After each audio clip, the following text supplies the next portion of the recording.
Alright guys, it's Draco, Bluescreen Bronies, and I've got Kalen from Everfree Northwest. He's Assistant Director of Games over there. Go ahead and say hi. Hello. Real quick here, just gonna have to ask, Everfree Northwest, in case people don't know that, what is it? Everfree Northwest is a My Little Pony convention that is annually held in Washington. I believe this year we're doing it at the SeaTac Hilton. We may have done that last year as well.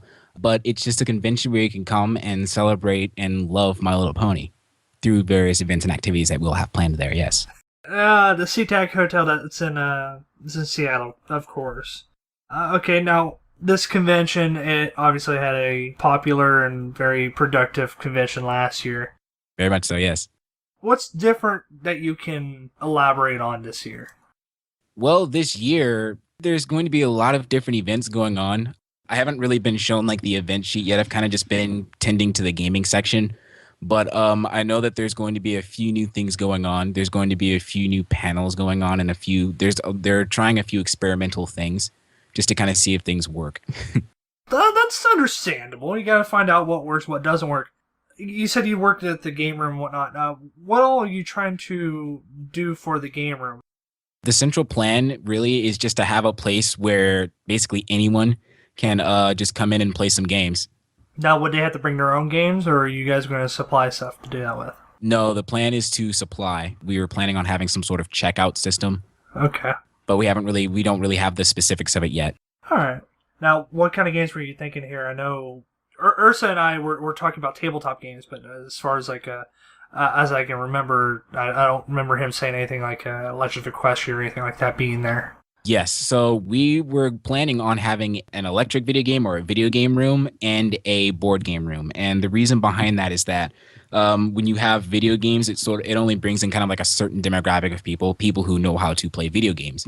So what I wanted to do personally was have a board game room so that pretty much we can kind of broaden the demographic so that anyone can come in and play, parents with their kids or just, people who are bored. Hence board game. Oh, no. No, I'm terrible. Okay, so what are your plans for, not this year, but going forward with the con, with the game room? What are your plans? Are you planning on doing something like what PAX does, or probably just something as simple as what Dragon Con or Ohio Con up in Columbus would do? So the essential plan behind the gaming room, or at least my essential plan, is that I want games to be as relevant as every other art form or medium within this fandom. Because games are really powerful too. They can bring people together and things. So keeping in that spirit, I do want to try to incorporate like a little bit more social activity within the games, maybe specifically the board games. But there's just so much that I could elaborate on and so many different directions that we could go that we haven't really nailed down anything for next year yet. We've been focusing on trying to make this year a really good experience for everybody who comes. As far as popularity, there's a lot of people in every fandom that plays League of Legends, and I don't know if that's really family friendly because, there's a lot of rage that happens during that game. A lot of rage. Now, a couple popular games would be Skullgirls or Persona 4 Arena rather, and Marvel vs. Capcom. Obviously, fighting games are really popular. The only other option for popular games would be a shooter game. What are you looking at for rating limits on games shown in your convention? Well, the main emphasis behind the convention is family friendly. So ideally, it would be an E for everyone game. I don't know, like maybe Super Smash Brothers or something. But it's something that Ursa and I are going to have to discuss a little bit more in depth to see what we can and can't, show. Because the idea is that, parents don't want their kids playing violent games, and we respect that. But parents keep buying their kids violent video games. Yeah. Yeah. It's a whole other topic by itself. No, it's understandable. I always thought like Smash Brothers was a pretty violent game as well. Even though you don't see any blood or whatnot, there's a lot of hitting, explosions, burning. Yeah. Just torture going on there. I mean, Pikachu, for instance, electroshock therapy for everybody. Okay. Smash Brothers, I don't know if it's still popular or not, but it used to be pretty popular. Would that be one game you would see bring in a lot of people if you were holding tournaments or anything like that? Let's see. If I could think about it off the top of my head, I would have to say Marvel versus Capcom 3. I've heard a lot of recent stuff on like different tournaments that are going on. Yeah, there's a lot of tournaments for that game. What would your plan be to bring in the most amount of people to the game room? What would your, I guess, golden goose be to bring people to your con to play in the game room? Let's see. I think I have clearance to talk about it from the CEO, but I'm also part of this other group called the Gaming Cults. So the Gaming Cults plan this year to put on some sort of game jam thing. And what a game jam is an event where developers can just get together and make games. And one of the plans for, the games that are developed by the game jammers is to showcase those and have those available to play at the convention. So that's kind of the golden goose right now, I would assume. Other than that, I know that there are plans for some kind of thing going on. Like, I don't know if I have clearance to talk about it, but I know that the game jam is the only thing I have clearance to talk about. Ah, okay. Secrets, secrets everywhere. Yeah, I don't want to ruin PR's hard work. Yeah, no, you definitely don't be stepping on any toes there. When it comes to that, what are your plans for setup wise for that? Because that would obviously take up a few computers just to have those games available to play. That's something we haven't really like discussed yet. We're supposed to be discussing that a little bit more in depth this weekend, or at least I plan on talking to Ursa about it this weekend to kind of figure out what are we going to do. I mean, there's not too many things you can do gaming wise for a convention unless you get like a lot of different genres and a lot of different games coming. I mean, like Gen Con in Indianapolis is a big one. E3 is an even bigger one that lasts for an entire week, though. It's entirely gaming focused, but then they got the big companies there too. What's your plan since really Nintendo is right next door? Well, the focus, or at least I would think the focus of the gaming room is not to make it overshadow what everyone else is doing, but to just kind of make it on a same or an equal level. I guess the ideal scenario that I would think of is say that you have someone at the convention who is, I don't know, they meet somebody, they meet a new friend and they really want to bond with that new friend. And I'm thinking, what better way to do it than play some board games, maybe some D&D or something.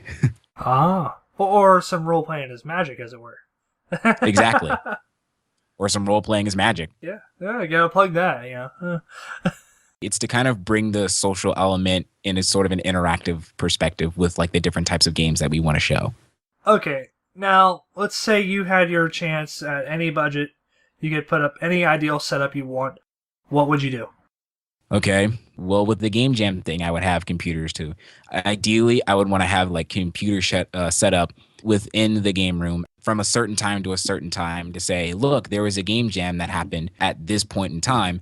And look what all of these brilliant developers made. Look what all these brilliant teams made, right? And I would have people come and sample their games. And I don't think there would exactly be like a contest, though I don't know the specifics of that. But my idea is to have people just kind of show those games. And other than that particular event, I would have the room set up in a way that the video game room would have consoles and computers in kind of like little neat rows in a giant server for people to play on. For the PC gamers and like different games on the consoles for everybody to play. And for the board game room, I would have this large assortment of board games for people to play where people could just come and check them out. And we would have staff on hand just to kind of help everybody and maybe even play some games with people who don't know how to play a particular game. That would be kind of my dream setup. Huh, that sounds like a pretty good setup. I mean, most gaming rooms will have consoles in a certain area, PCs in a certain area. They'll run tournaments, or I guess you say sport tournaments where there's no real prize, it's just a winner and a loser. Then there's also if you're talking about Origins, which is another big, I guess you could say tabletop convention. Yeah. Which is in Columbus, Ohio. It is a lot of like D&D miniatures and stuff like that. You can see Warhammer 40K being played on a lot of tables. It's in a huge space. So my next question would be, how much space are you guys dedicating to the game room? Initially, we thought it was going to be a larger gaming space, like an entire convention room, but it turns out that we're going to have a slightly smaller space than we had expected. So we kind of have to double back on like some of our plans, not all of them. So we kind of have to streamline our stuff to make sure that everything is just the same as we wanted it to be. We wanted to make sure that it still has that fun aspect to it and that kind of hook. But I don't know the exact dimensions of the room. and I don't know if I'm allowed to give the room's location, so I can't. So I won't do that to step on any toes. But I know that it's going to be a long room, and I don't know the exact dimensions. I'm sorry. That's okay. I know that it's a slightly more confined space than what we had originally planned. All right, so what do you want to see happen in this game room? Do you want to see the VAs come and participate in the games? Oh, sure. Like at Carolot Gardens, Kathy Westlock was seen playing Fighting His Magic before. Yeah. Yeah, before that thing happened, that which shall not be named. Yeah. Kathy Westlock was seen playing that. Lee Tokar was interested in Legends of Equestria. Everybody was in line to play Fighting His Magic. Yeah, like, everybody. I would love to have the VAs just come in and play some games. I could imagine myself playing, I don't know, some MLP role playing game with them. Just kind of having fun and goofing around. I can just see it now. Kathy comes in, plays a baby dragon, and goes into the whole Spike voice. But yeah, that would be a good ideal, attract the VAs. Come play some games with us. But I would also ideally like to see kind of people from everywhere, kind of, I don't know.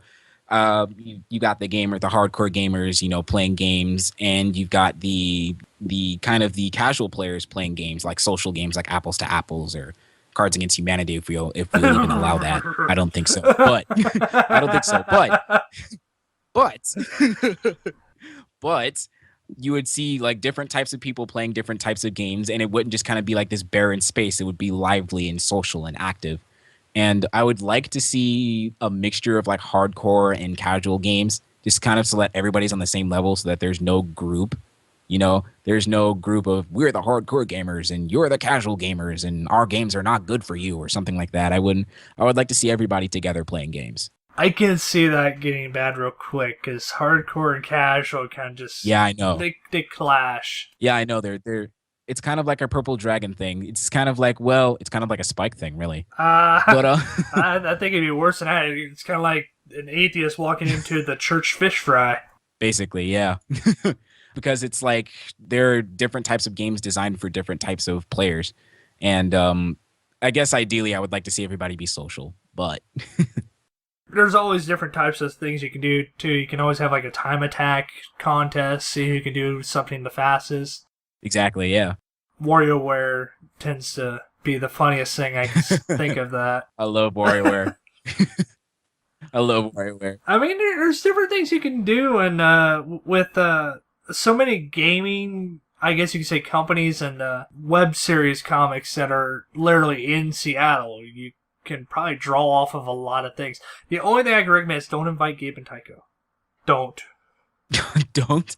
Oh, well, okay. Did you watch PAX East? Yeah, that's not family friendly. Yes. At all. Yeah. God. But I guess would video game VAs and musicians and directors and writers, would those be something you want to see invited to the con? Not maybe this year, but next year. Eventually, yes. I mean, I want this convention to be like relevant. Like I said, not overshadowing everything else. I want it to be kind of relevant. Kind of like, well, what exactly do you mean by directors? You mean like from the games industry? Like the director of Nintendo or something? Like the director of certain projects, like Legends of Equestria or Hideo Kojima. Not Hideo, because you're not going to get him. But he's too shy, I hear. Yeah, shy. Expensive, more like it. Yeah. But not necessarily Hideo Kojima, but people in the same job category, I guess you say, is him. Like Gabu from My Little Investigations would be a game director. Or maybe a game director like Cliff Bleszinski from Epic Games. You know who I'd love to see waltz into the room? I would like to see Gabe Newell just waltz into the room and be like, hey, I'd like to play a game. Hey, you could totally do that. He's a Pinkie Pie fan. I know. I think some of the gaming cults were like, dude, email Gabe. And I'm like, yeah, I probably shouldn't, because what if he's busy with other things? That's not new and busy. It's how much money can you spend. Yeah, it's like, what if he's busy, and what if we don't have the right budget? Yeah, Gabe's going to be expensive. And, of course, the question everybody's going to ask, when's Half-Life 3? Oh yeah. Gabe Newell is at Everfree Northwest, HL3 confirmed or Oh, whatever. that would be horrible. That It would be would. horrible. He would hate us all for that, and then he would make awkward pictures where he can't make a number three. But uh, all right. I mean, it sounds like you're doing a good plan. I guess because we haven't seen an execution phase of this game room yet. Looks like you've got a good plan together. I can't wait to see what you do with this plan and execute it at the convention. Neither can I. I hope everything goes smoothly. This is my first time kind of being in a position like this. I'm used to kind of just doing the runner positions, right? But I volunteered for assistant director since the position was open, and I've kind of been doing a lot to make sure that everything functions correctly. The one thing you're going to do is if you want a good game room, it's going to be a large startup cost because you got to buy a lot of equipment, Yeah. and you got to buy a lot of equipment to protect that equipment. Like acrylic boxes is what comes to mind. Exactly. Because that's what they do at Gen Con. The best thing to do is get your ducks in a row, find out what you will need, and start buying it this year. Because, really, to be honest with you, technology prices on the stuff that people are wanting to play, which is like the 360, the PlayStation 3, Oh, they're they're skyrocketing. skyrocketing right now because a lot of people are buying them out. So that way, if the Xbox whatever fails, Infinity or whatever, or the PlayStation 4 fails, they've got their system that they want. But refurbs tend to be kind of cheap, and when those get finally announced, I guess you could say, at E3 or whatever, prices are going to drop dramatically. Those consoles are going to be like $75. Oh, yeah. Dramatically. used. Oh, The yeah. problem that you're going to have is the PCs. Yes. PCs, if you want them to run games, if you want them to stream their monitor to a different computer and have like an 8-way POV system where it will focus in on one screen at a time and then go back to the 8 screens so that way everybody sees what everything's going on. It's going to take a little bit of computing power, not only on that, but the computer that's rendering all that. Yeah. I don't even think my computer can handle all that right now. I know mine can't. I spent $2,000 on mine. I think mine's like 1,200. I don't know. Well, let me rephrase that. I spent $2,000 on the parts, and I built it. Oh. So, yeah, it's probably worth about $3,000, but here and there. Okay, so Everfree Northwest. That's going to be the weekend of July 4th. Yes, it'll be July 5th through the 7th. Okay, the weekend of the week of July 4th. And Yes. how much are tickets right now? Let me see. I believe tickets right now are 50. It's 50 for adults and it's free for kids. Well, of course. I mean, you're not going to make those kids pay up their lunch money, are you? No, we'd never. Maybe a little bit. No. Okay, so where do they go to register? So I believe you go to the Everfree Northwest website, which is everfreenw.com. There, you should be able to click the registration button, and there it'll just kind of walk you through the process. All right. Now, you don't have any vendor badges left, if I recall. I don't believe so, no. That's basically exhausted all my questions just about. Oh, wait, I got one question. And this is just because I wasn't there last year, and I heard so many stories about this. The infamous AFK Tavern. The infamous AFK Tavern, yes, what about it? If people don't know what that is, could you please go into depth a little bit about it? And warning, it's not for kids. So I have been to the AFK Tavern several times, and I love the place. What the AFK Tavern is, it's a tavern, but not like the swanky type tavern that you would think. But it's a tavern that is basically game themed. It's basically a place for gamers. I've been in there and they've had, the last time I was in there, they had 3 consoles set up. One had Soul Calibur 5, I think. The other one had, I think it was Call of Duty Black Ops. It was either Black Ops or Modern Warfare 2. I can't tell the difference. Shooting game. It doesn't matter. Yeah, shooting game. Some shooting game. But I know that they also had some PCs in there. The last time I was there was for a Brony meetup, and there we sat down and watched episodes, and the food is actually really good, and the staff is great. They're people that you can interact with and talk to and talk about games, and they really know their stuff. I think the last time I was there, they made a drink for one of my acquaintances there called the Twilight Sparkle. I heard through one of my co-hosts that they had a Pinkie Pie drink Yes. and a Fluttershy margarita or something like that. Yes.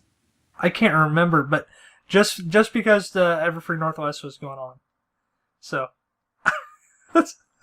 I believe so. I'm not sure if it was at the time that Every Northwest was going on, but I do remember overhearing about them having different pony themed drinks at the place. I was there when they gave my acquaintance the Twilight Sparkle. He tried it and he was like, "Man, this is really sweet." awesome. Hey, I just had a brilliant idea, and I gotta thank Spike Firemain for showing me this earlier. Some group of people you might want to invite because they seem like bronies. The Guild Wars 2 dev team at ArenaNet. They seem like bronies, just kind of. Just kind of. They have a bow that shoots a rainbow unicorn with a cutie mark of their symbol. Well then. Well then. A short bow. I don't know if that's something we could consider for this year, but I wouldn't mind talking to them about it. I actually do remember talking to someone from ArenaNet recently. I didn't ask them about My Little Pony. I wasn't wearing my pony shirt or anything. It was at a networking event. But that would be interesting to talk to them and see, hey, are you guys bronies? I think that'd be something interesting to get out of the way before we invite them to a giant con. Something interesting to distinguish first. Yeah, because we don't want to like, hey, you guys bronies, and we're on the panel. No, we hate bronies. No. Oh, yeah, okay. Okay. Yeah. Well, then that makes this awkward. I'm glad this is not a brony convention. You with the horse face, get out. Watch it be mic to microphone or something. Oh my goodness, those horse faces. At the place where I work, my boss has one of those. It's a unicorn face. Oh god. And today I wore it. And one of my friends, Cardoso, he's also a brony, and he saw me wearing the horse face and he was just like, nope, and then he left. So much nope action going on. Yeah. All right, Kalen, that's all the questions I have right now. It's starting to sound like Everfree Northwest is getting a massive overhaul game room wise, and also massive overhaul convention wise, and everybody should attend because Everfree Northwest is amazing. Yeah, I would agree. I mean, from what I've heard about the convention, last year I was kind of on the sidelines reading articles about the convention, and everybody really liked it. They really loved it. And like our goal this year is to try to make things bigger and better and more fun and entertaining. So just kind of to continue the trend, but with different things. Okay, so just to make sure people sign up right now, who are the guests that have been confirmed so far? We have Michelle Krieber, we have Andrew Francis, we have Peter New, and a person who I would love to meet, Tabitha St. Germain. Those are the confirmed guests we have right now. That's only 4, though. You got a lot more last year. Yes. From what I hear, we are going after more, but that's only hearsay. Okay. I think. Hearsay. So it's confirmed. Just kidding. These are the confirmed guests. I don't know who else that they're going after or going to ask, but this is all I know. All right. Well, this is all I know, I swear. Uh-huh. Don't waterboard me. Oh boy, that's going to be awkward. Well, okay. Everfree Northwest, everybody should go. It's going to be amazing. And it's in Seattle, so guess what? Get your fill of crab because the Northwestern's going to be in dock this summer. Yes. Go meet Sig. I plan on getting my fill of crab. Oh, man. Oh, it's better than pasta. Nope. Spaghetti. I agree. All right. Thanks, guys. And thank you again, Kaylin, for coming on. Thank you very much for inviting me.